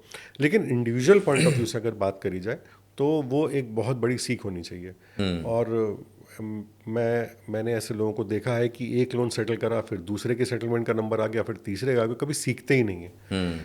और मुझे लगता है कि उसमें प्रॉब्लम लोन्स की नहीं है, प्रॉब्लम ओवरऑल पैसे की इंपॉर्टेंस को कम लेना या उसको हल्के में ले लेना, और फाइनेंशियल अवेयरनेस होते हुए भी, सब कुछ जानते हुए भी वही गलतियां दोबारा बार बार करते रहना।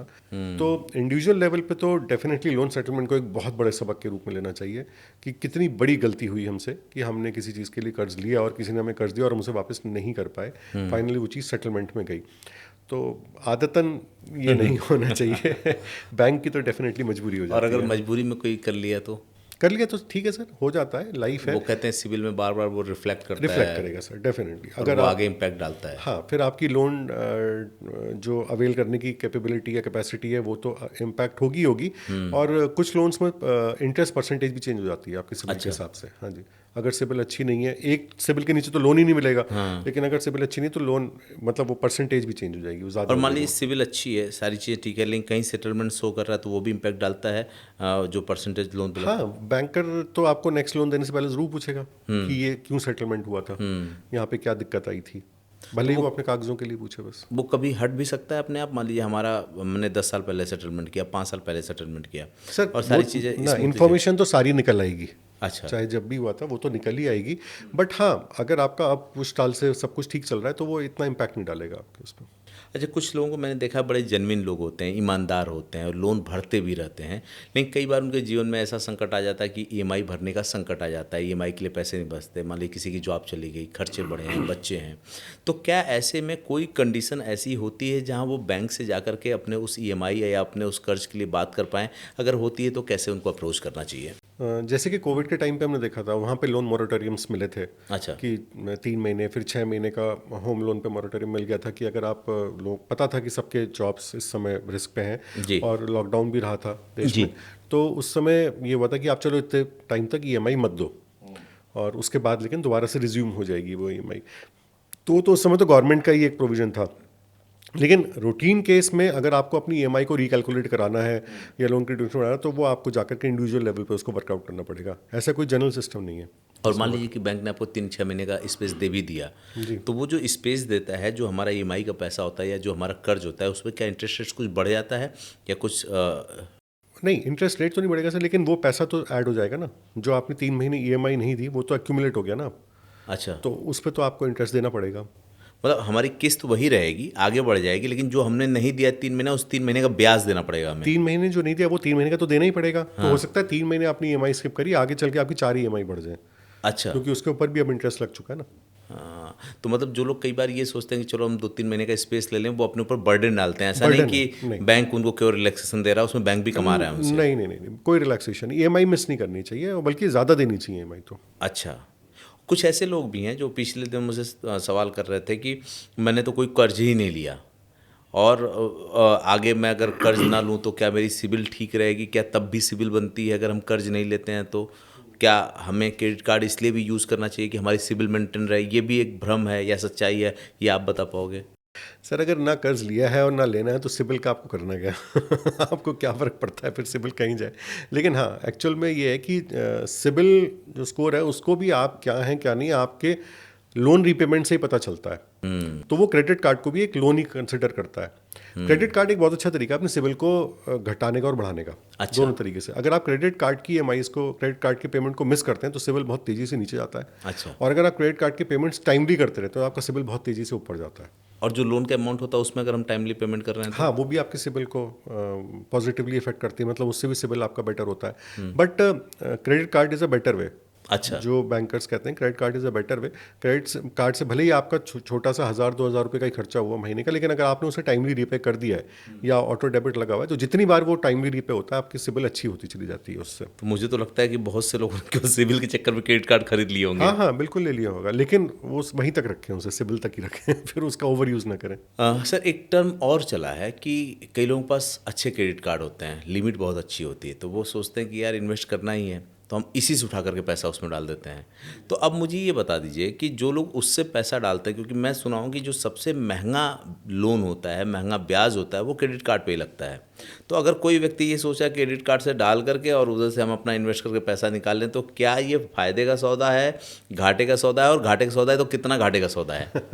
ये बहुत बड़ा रिस्क का सौदा है सर, क्योंकि क्रेडिट कार्ड पे मेरे ख्याल से करीब 14-15% का ब्याज तो लगता है हाँ। अगर आप उसे लेते हैं, और उसकी एक ड्यूरेशन होती है, इतने टाइम में आपको उसको पैसा देना है वापस। अगर वो 40 दिन का टाइम है या 50 दिन का टाइम है, तो कौन सा इन्वेस्टमेंट सिस्टम ऐसा हो सकता है जो 15% से ज़्यादा तो आपको ब्याज दे दे और ये गारंटी दे दे कि 40 दिन बाद मैं आपको दे दूंगा वो पैसे वापस। तो ये इसकी तो गारंटी है कि ये ले लेगा। हाँ, दे तो दिया आपने, हाँ। मतलब इन्वेस्टमेंट्स का सर एक वो है ना कि वहाँ आदमी जाता है अपनी मर्जी से बट वापस आता है उसकी मर्जी से। हाँ। तो आप दे तो दोगे पैसा, बट उतने ड्यूरेशन में जितने में आपको अब वो रीपे करना है वो पैसा, उतने में उतनी ही एक्सपेक्टेशन जो आपने रखी है उसके साथ वो पैसा वापस मिल जाए, ऐसा कोई भी सिस्टम अभी तक नहीं बना है। तो इसलिए अगर आप क्रेडिट कार्ड को, जैसे मैंने कहा, उधारी होता है, credit card is a loan.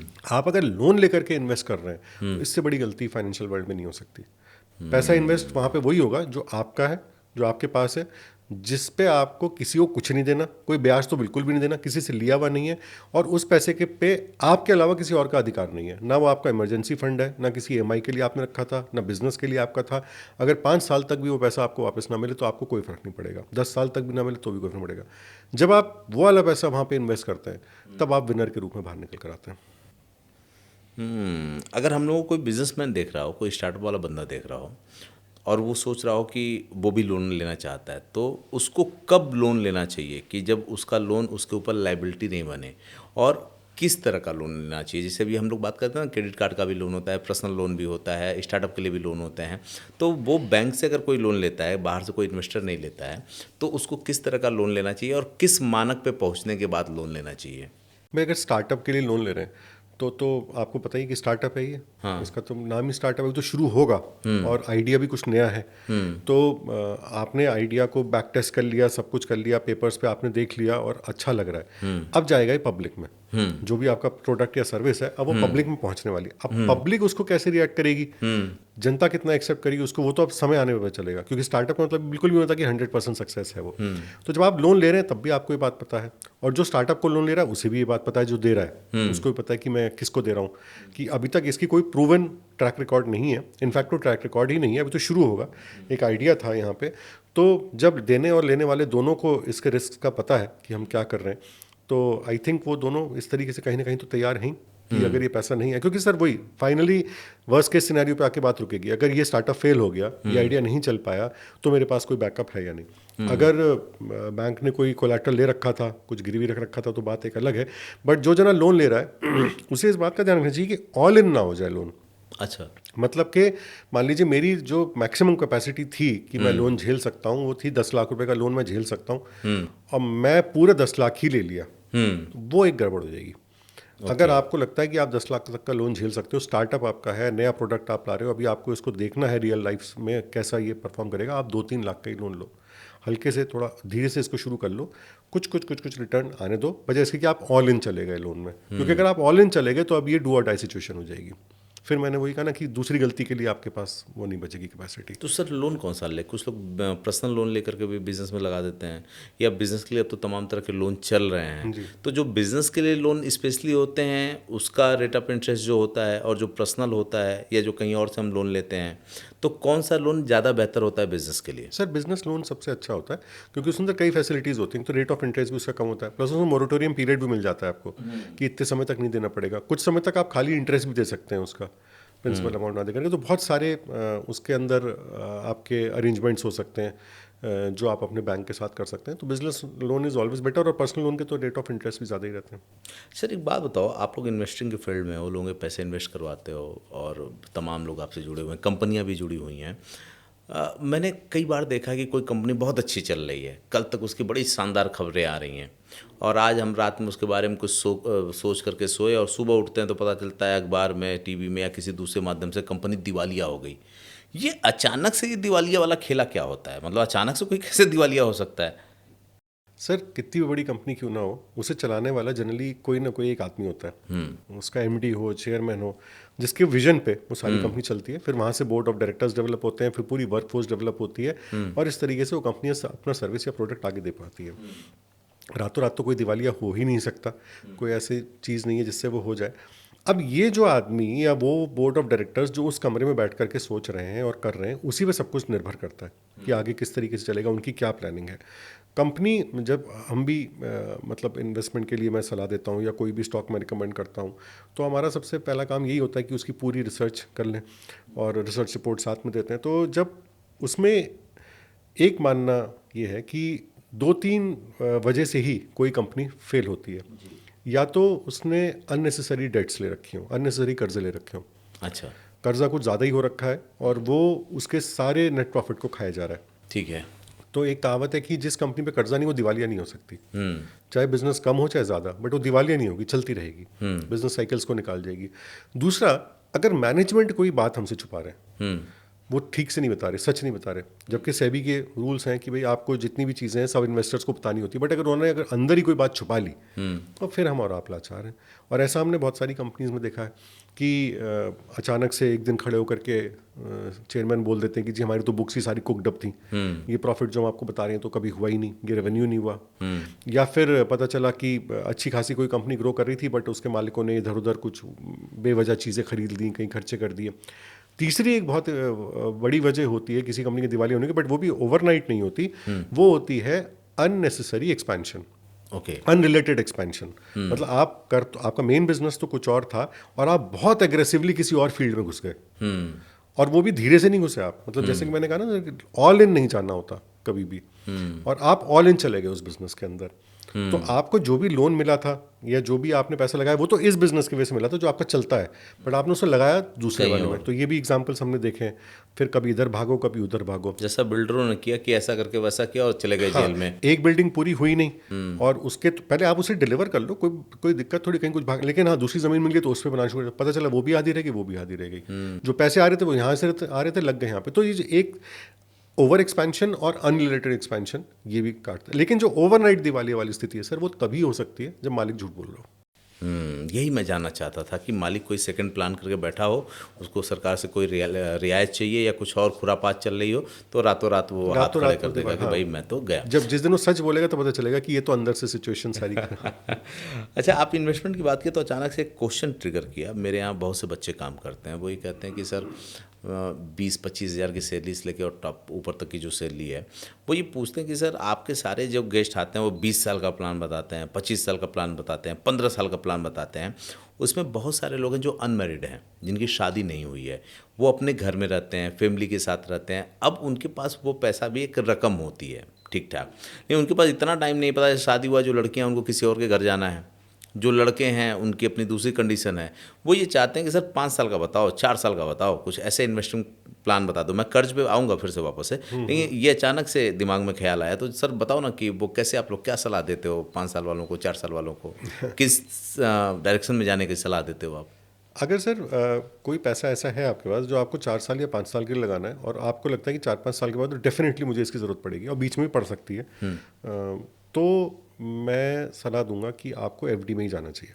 अच्छा। हालांकि वो इन्वेस्टमेंट नहीं है, वो सिर्फ सेविंग है। तो जो आप 4 साल के लिए पैसा अलग कर रहे हो या 5 साल के लिए, तो आप इन्वेस्ट नहीं कर रहे हो, आप उसे सेव कर रहे हो, लेकिन सेव आप एक ऐसी जगह करना चाहते हो जहां आपको कुछ मिल जाए। तो एफडी में आपको 6-6.5% जो भी है वो मिलेगा। हाँ, उस पर टैक्स आपको देना पड़ेगा। हाँ। और इस बारे में हम काफ़ी बात कर चुके हैं कि रियल रेट ऑफ रिटर्न उसका नेगेटिव ही होता है। बट क्योंकि आपने कंडीशन लगा दी है कि 4 साल बाद या 5 साल बाद आपको जरूरत पड़ेगी इस पैसे की, तो बिल्कुल भी उसे मार्केट्स में मत लेकर आइए, क्योंकि मार्केट्स में हो सकता है 5 साल में पैसा 3 गुना हो जाए, और हो सकता है 5 साल में उतना भी ना बचे जितना आपने लगाया था। कि आपके पास 2 लाख थे, 5 साल बाद पता चला वो 2.25 लाख ही रह गए, और हो सकता है 6-7 साल अगर आप 2 साल और रुक जाते तो वो फिर दुगना हो जाता। तो इन्वेस्टिंग जहाँ पे भी रेट ऑफ रिटर्न ज़्यादा होता है, लेकिन वहाँ समय आपके हिसाब से नहीं चलेगा। ओके। टाइम आपको उसको देना पड़ेगा। एफडी में जहाँ रेट ऑफ रिटर्न आपके हिसाब से नहीं होगा तो समय आपके हिसाब से। आप अगर 2 महीने भी रखोगे तो 2 महीने में भी आपको उतना प्रो राटा बेस पे उतना इंटरेस्ट मिल जाएगा। बट जब आप इन्वेस्टिंग में जाओगे जहाँ आप 15% या 20% या 25% रिटर्न एक्सपेक्ट कर रहे हो, तो समय आपको फिर मार्केट के हिसाब से देना पड़ेगा। चलिए सर, एक केस स्टडी आपको देता हूँ कि एक लड़की है जो जॉब करती है मान लीजिए हमारे यहाँ, वो ये जानती है कि 5 साल बाद उसकी शादी होनी है, लेकिन वो ये चाहती है कि जो पैसे अभी आते हैं वो तो खर्च हो जाते हैं किसी न किसी मद में, लेकिन जब तक मेरी शादी हो 5 साल बाद कुछ पैसे मेरे हाथ में हो, मतलब 2-4-5 लाख रुपए या 10 लाख रुपए मेरे हाथ में हो, क्योंकि 5 साल यानी कि 60 महीने होते हैं। तो आप उसको कैसी सलाह दोगे, इन्वेस्टमेंट जाने का या एफडी? एफडी का तो कोई मतलब नहीं है, तो आप किस तरह के इन्वेस्ट के लिए उसको बोलोगे? 5 साल बाद शादी है और अभी फ़िलहाल सैलरीड हैं, हाँ, तो 25,000 उसकी सैलरी मान लीजिए। 25,000 अगर सैलरी है तो कम से कम 7-8 हज़ार की एक आरडी खोल लीजिए। आरडी, आरडी खोल लीजिए। ठीक है। बहुत ज़्यादा एक्सपेंसेस अभी आपके होंगे नहीं। 5,000 मिनिमम है, 10,000 मैक्सिमम है, क्योंकि 15,000 तो कम से कम आपको चाहिए ही होगा। ऑफिस आना जाना भी है, उसके अलावा और भी खर्चे होते हैं। तो 5 से 10,000 रुपये की यथाशक्ति जितनी आप खोल सकते हो उतनी आरडी खोल लो। और वो भी एक आरडी खोलने की ज़रूरत नहीं है, आप जिस बैंक में भी हो उसी बैंक में खुल जाएगी वो। अगर आपका बैंक की मोबाइल ऐप है तो मोबाइल ऐप से खुल जाएगी। आप 5,000 की 5 आरडी खोलो, 1,000 रुपये की। अच्छा, तो आपकी सैलरी आई और वहाँ 1,000 रुपये 5 आरडीओ में चले गए। उसका फ़ायदा ये होता है कि किसी एक आरडी में अगर आप नहीं भी दे पाए तो बाकी चलती रहती हैं आपकी आरडी। और वो जो रिकरिंग डिपॉजिट खुलेगा, आरडी मतलब रिकरिंग डिपॉजिट, तो उस पर आपको इंटरेस्ट भी मिलता रहेगा। 5 साल बाद जब आप देखोगे तो हर महीने आप 50,000 से 1 लाख रुपए अगर उसमें जमा करते जा रहे हो, तो जो 3-4 लाख रुपए आपको चाहिए थे विद इंटरेस्ट आपको 5 साल के बाद मिल जाएंगे। नहीं तो सर उस पे इंटरेस्ट तो बहुत ज़्यादा नहीं होता ना आरडी पे, उस पे तो बिल्कुल सर, आरडी पे तो वही रहेगा जो एफडी का जो FD इंटरेस्ट का है, करीब करीब वही रहेगा। बट फिर वही बात आ गई, क्योंकि आपने 5 साल की कंडीशन लगा रखी है। और इन्वेस्टमेंट्स में कंडीशन नहीं हो सकती, बस टाइम की कंडीशन नहीं हो सकती। तो सर इतने जो मार्केट में म्यूचुअल फंड टाइप की चीज़ें हैं, क्या उसमें कोई 5 साल के लिए नहीं जा सकता नहीं, है? बिल्कुल जाते हैं लोग, 2-3 साल के लिए भी जाते हैं, बट उस पर भी लिखा होता है कि 3 से 5 साल कम से कम उसको इन्वेस्टेड रखें। म्यूचुअल फंड की भी अगर आप स्कीम को पढ़ोगे तो उसमें लिखा होता है कि रिकमेंडेड नहीं है कि आप 3 से 5 साल से पहले उसके अंदर से पैसा निकालो।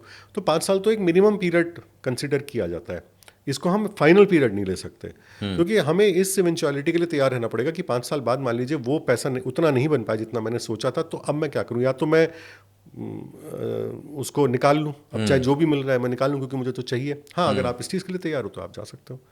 लेकिन अगर आपको ये नहीं कि भाई मैं तो इस हिसाब से लगाया तो इतना तो अब मुझे मिलना चाहिए। प्लस सर एक डिफरेंस और भी है, मान लीजिए 5 साल के बीच में उसकी ज़रूरत पड़ गई, तो हो सकता है मार्केट काफ़ी नेगेटिव रिटर्न दे दे। अच्छा, मतलब डूब भी सकता है फिर? मतलब डूबने का मतलब पूरा नहीं डूबेगा, मतलब कम हो हो सकता है जाएगा, 10-1% नीचे हो, 15% जो नीचे मूलधन हो, हो वो भी कम हो सकता वो है। फिर बहुत चुभेगा कि यार इतनी मेहनत से तो कमाया था और इसके अंदर लगाया था, अभी अगर एफडी होती तो इसमें कम से कम 6% तो मिला होता मुझे, और अभी नेगेटिव में चला गया। लेकिन अगर आपने समय दे दिया उसको, 5 से 10 साल दे दिए, फिर आप विनर हो गए। यहाँ टाइम सबसे बड़ा फैक्टर है। सर कोई गारंटी है कि हमने जिसमें लगाया है 10 साल में वो कंपनी ही दिवालिया हो गई या कोई ऐसी बात हो गई तो पूरा पैसा चला जाएगा मेरा? हाँ, तो एक कंपनी सरकार में कोई गारंटी लेती है? सर इन्वेस्टिंग है वो, जिसका मुनाफा रिस्क भी उसी का होता है। लेकिन हाँ, इसमें डाइवर्सिफाई करके चलना होता है। मतलब आप एक कंपनी में क्यों पैसा लगाओगे अपना? आप कोई कंपनी के मालिक थोड़ी हो। जो इन्वेस्टर है वो इन्वेस्टर तो किंग होता है, उसके पास तो इतनी चॉइस है, वो चाहे 50 कंपनियों का मालिक बन जाए। लेकिन सर जो इन्वेस्टर मतलब जो इन्वेस्टिंग की कला जानता है, जो इसी में है, वो तो किंग होता है ना। अब जैसे जो बच्चे हैं वो तो ये सोचेंगे कि आज के रेट में अखबार में पढ़ते हैं। अच्छा, मैंने ये भी देखा है कि कई बार इस तरह की खबरें मैनिपुलेट की जाती हैं कि इसकी मार्केट ऊपर जा रही है, उसकी मार्केट ऊपर जा रही है, और कोई बेचारा उसमें डाल ही दिया कि चलो भाई ये तो ऊपर ही जा रही है, क्या पता 5 साल बाद 7 साल बाद उसका भविष्य क्या। एक चीज़ जो मुझको हमेशा डराती है ना, चलिए मैंने मान लिया जो टॉप 10 की चीज़ें हैं वो तो ठीक है, वो चलती रहेंगी, लेकिन बहुत सी सारी चीज़ें नई आती हैं जिसमें आदमी देखता है कि ये नया है, इस पर ज़्यादा अच्छा जाएगा। मैं किसी कंपनी का नाम नहीं लूँगा, पीछे कुछ स्टार्टअप शुरू हुए थे 10-12 साल पहले, बहुत अच्छा कर रहे थे वो, उसकी तरफ भी गए कि अपना वो IPO भी लेकर के आए, वहाँ पे लोगों ने खूब शेयर भी खरीदा, और मैं देख रहा हूँ वो अचानक धड़ाम होते चले जा रहे हैं। ऐसे में जिसने 20 साल के लिए छोड़ा भी होगा उसमें, तो उसका तो नुकसान ही ना होगा सर? हाँ सर, मतलब 20 साल के लिए छोड़ा और वही है कि 15 साल में एक कंपनी अपनी ऐसी तैसी हो गई उसकी। तो वही बात है सर, एक कंपनी में ज़्यादा पैसे लगाने की ज़रूरत ही क्या है? मतलब जितना आपके पास पैसा है उसे बराबर इन्वेस्ट करके चलें। अच्छा, दूसरा मान लीजिए जैसे आपने 25,000 की सैलरी का मुझे एग्जांपल दिया था, तो 25,000 की सैलरी पे कोई जो ना 5 से 10,000 ही मैक्सिमम इन्वेस्ट कर सकता है, वो भी एक लिमिट पे। जब फैमिली बढ़ेगी तो या तो सैलरी बढ़े, वरना खर्चे बढ़ जाएंगे। तो अगर आपको 5,000 ही इन्वेस्ट करने हैं या 7,000 8,000 ही इन्वेस्ट करने हैं हर महीने, तो आपको स्टॉक्स में जाने की जरूरत नहीं है बिल्कुल भी। आप म्यूचुअल फंड्स में जाइए। म्यूचुअल फंड्स वाले भी तो वही काम कर रहे हैं, आपके लिए स्टॉक्स ले रहे हैं, एक पोर्टफोलियो बना रहे हैं, आपको यूनिट्स दे रहे हैं। और कुछ समझ में नहीं आता तो आप इंडेक्स में इन्वेस्ट कर दीजिए, निफ्टी के ETFs खरीद लीजिए, आप थोड़ा बहुत गोल्ड के ETFs खरीद लीजिए, आप उसमें 100 रुपये भी इन्वेस्ट कर सकते हैं, 1 करोड़ रुपये मुझे भी लगता इन्वेस्ट है कर इंडेक्स सकते सबसे ज़्यादा सुरक्षित है, क्योंकि वो अपने आप वो इंडेक्स है निफ्टी 50। हैं। निफ्टी 50 एक इंडेक्स है अच्छा, इंडेक्स है वो। जी। ठीक है, तो उसमें ये है कि अगर मान लीजिए ऐसी कोई कंडीशन आए कि कुछ लोग आउट हो रहे हैं तो उसमें दूसरे इन होते रहेंगे, हाँ हाँ, आपका पैसा अपने आप घूमता रहेगा, मतलब ऐसा नहीं कि आपको उस पर नज़र रखनी है, नहीं नहीं, वो एक नज़र सिस्टम। तो सरकार ने रखी, मतलब स्टॉक एक्सचेंज सेबी सब उस पर नज़र रखे, आपको करने की क्या जरूरत है, उसे तो भारत की सबसे बड़ी पावर ही खुद रेगुलेट कर रही है।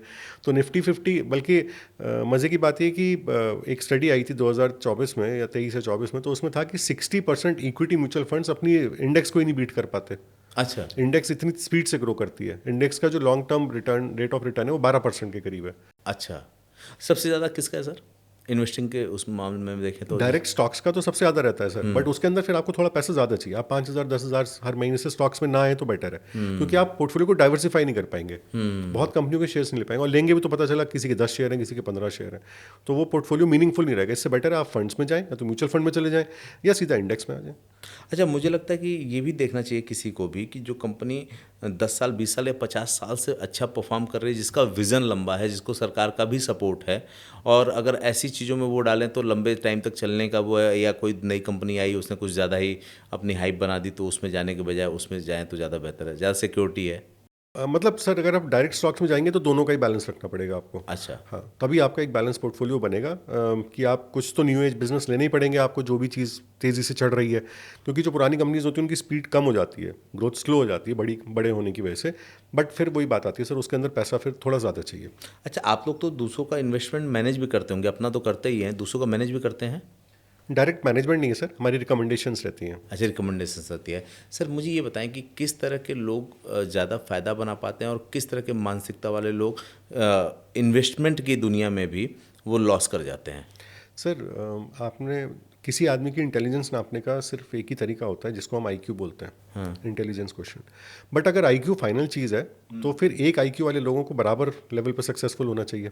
ऐसा नहीं होता। एक आईक्यू के लोग जितने होते हैं, अगर एक आईक्यू कोई भी एक फिगर ली जाए तो उस पर पता चला अगर 1 करोड़ लोग हैं तो वो सब अलग अलग लेवल पर सक्सेसफुल होते हैं, अलग अलग लेवल तरीके से अपनी ज़िंदगी गुजारते हैं।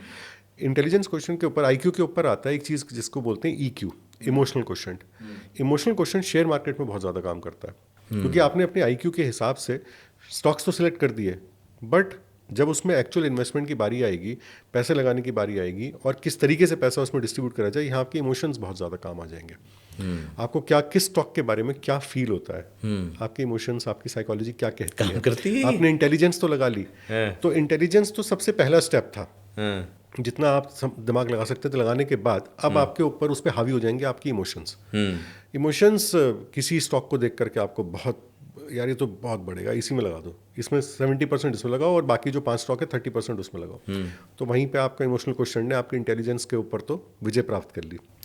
उसके बाद जब आप आगे चलेंगे, अब मार्केट में पैसा लगा दिया, जैसे भी लगाया, अब समय गुजरेगा, अब वो मार्केट ऊपर भी जाएगा, नीचे भी जाएगा। जब वो नीचे जाएगा, अब एक और चीज़ निकल कर आएगी जिसको हम बोलते हैं AQ, वो होगा एडवर्सिटी क्वेश्चन, कि जब सिचुएशन एडवर्स हो गई, जो आपने सोचा था वो नहीं हुआ, 3 साल गुजर चुके हैं, मार्केट नहीं बढ़ रहा है, जैसे कि पिछले 2 साल से हम मार्केट को देख रहे हैं, यहाँ पे आप कैसे रिएक्ट करते हैं इस एडवर्सिटी को?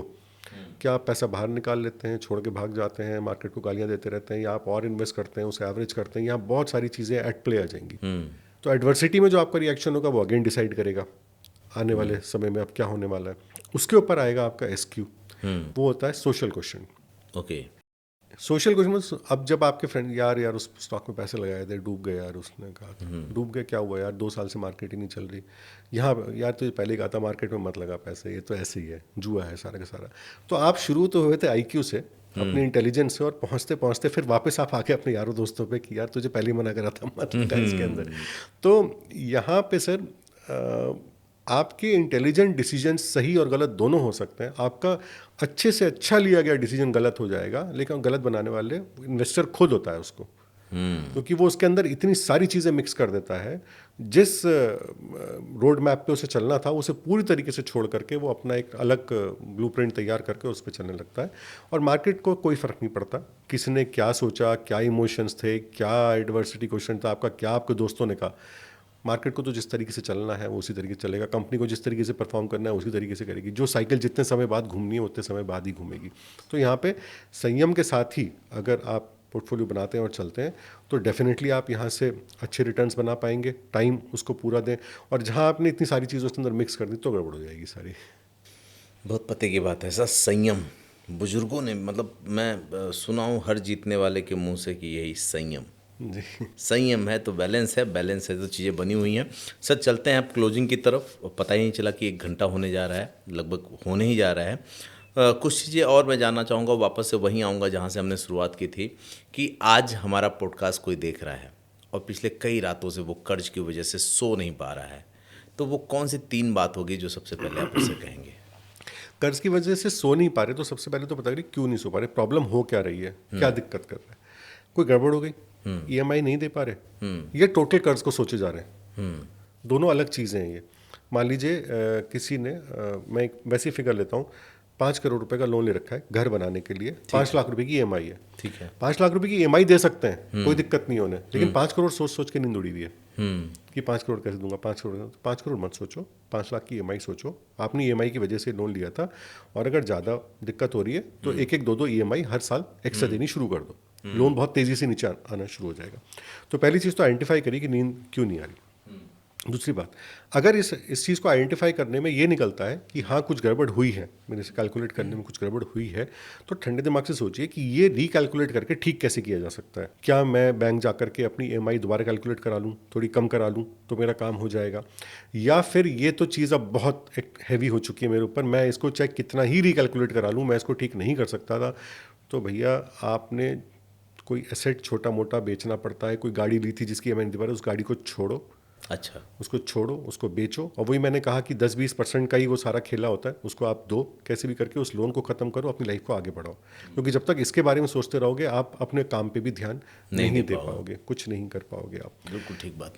तीसरा सबसे इंपॉर्टेंट चीज़, आपने प्रॉब्लम आइडेंटिफाई कर ली, आपने उसको सॉर्ट आउट करने का तरीका निकाल लिया, चाहे वो कितना ही उस समय पेनफुल लगे आपको, लेकिन आप जब इसको सॉर्ट आउट कर लोगे, अगले दिन बहुत अच्छी नींद आएगी, बिल्कुल जागना नहीं पड़ेगा, और आप अपने बिजनेस पे दोबारा फोकस कर पाओगे, अपने काम पे, वहाँ से जो पैसा कमाओगे वापस वो एसेट बिल्ड कर लोगे आप, कोई दिक्कत नहीं है।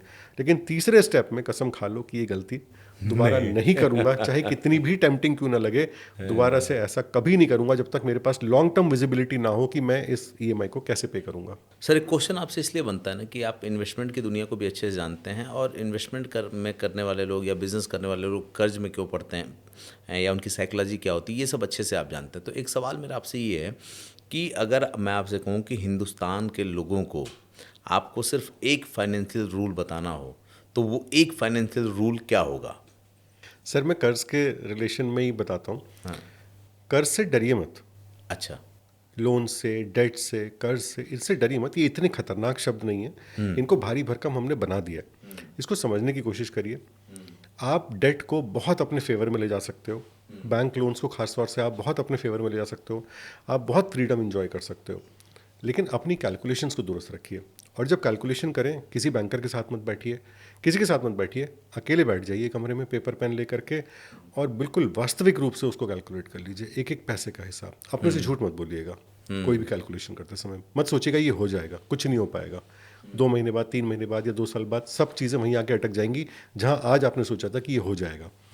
अगर आप ये कैलकुलेशन ठीक से कर लेते हो, आप लोन्स को भी इंजॉय करोगे, आप एक अच्छा लाइफस्टाइल भी इंजॉय करोगे, and try to live your richest life. किसी और की ज़िंदगी मत जिए, आप देखिए कि आप कितनी रिच लाइफ जी सकते हैं, बस वहीं तक पहुंचना है, वहीं तक करना है, और ईश्वर ने चाहा तो ये बढ़ती जाएगी।